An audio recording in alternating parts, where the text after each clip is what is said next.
Talking ગ્રેનેટર્સ, હું નિશા પરમાર ડાકોર ટીમથી. આજે આપણે ડાકોર ટીમનું બહુ જોરદાર ને બહુ ફાઇન રિઝલ્ટ લઈને આવ્યા છે.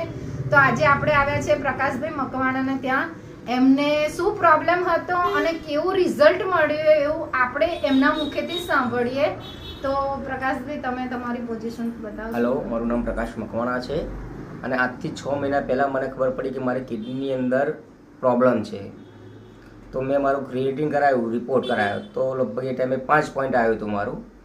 ત્યાર પછી મેં દવા ચાલુ કરી તો ઘટવાની જગ્યાએ વધતું ગયું મારું ક્રિએટિન. 5નું 6 થયું, 6નું 7 થયું, 7નું 8 થયું. તો ડૉક્ટર કહે છે કે હવે તમારે ડાયાલિસિસ સિવાય કોઈ ઓપ્શન નથી. અને દિવાળીના 15 દિવસ બાકી હતા અને ડાયાલિસિસ કરવાનું કીધું એટલે મેં ના પાડી ભાઈ દિવાળી પછી હું ડાયાલિસિસ કરું. એટલામાં મને નિશાબેન ને રાકેશભાઈ મળ્યા. એમને મને કીધું કે તું એકવાર ટ્રાય તો કર. તો મેં ચાલુ કર્યું એમના થ્રુ એક ઇમ્યુઝન. તો આને 15 દિવસમાં મને એટલું બધું સરસ રિઝલ્ટ મળ્યું કે મારું ક્રિએટિન 8માંથી સીધું 6 ઉપર આવી ગયું ખાલી 15 દિવસમાં. રેગ્યુલર યુઝ કર્યું મેં. લગભગ આજે મારે 4થો મહિનો ચાલી રહ્યો છે અને આજે મારું ક્રિએટિન 3.2 જ થઈ ગયું છે.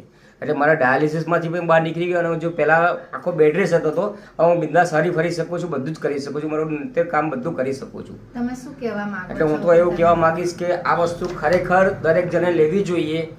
આજે મને સારું થયું તો મેં નક્કી કર્યું કે હું આની અંદર જોઈન થઈને માનવ કલ્યાણનું કામ કરીને દરેક જણના ઘરે હું પહોંચાડીશ. આટલી જબરજસ્ત વસ્તુ છે કે ગમે તેવો બેડ પર સૂતેલો વ્યક્તિ હશે ને એ પણ ઊભો થઈ જશે. ખરેખર બહુ સરસ રિઝલ્ટ છે. બધાને સજેસ્ટ કરીશ કે ગમે તે વ્યક્તિ ગમે તેવો પ્રોબ્લેમ હોય તો આ લેવું તો જોઈએ જ. Talking generators, talking generators, talking achiever group.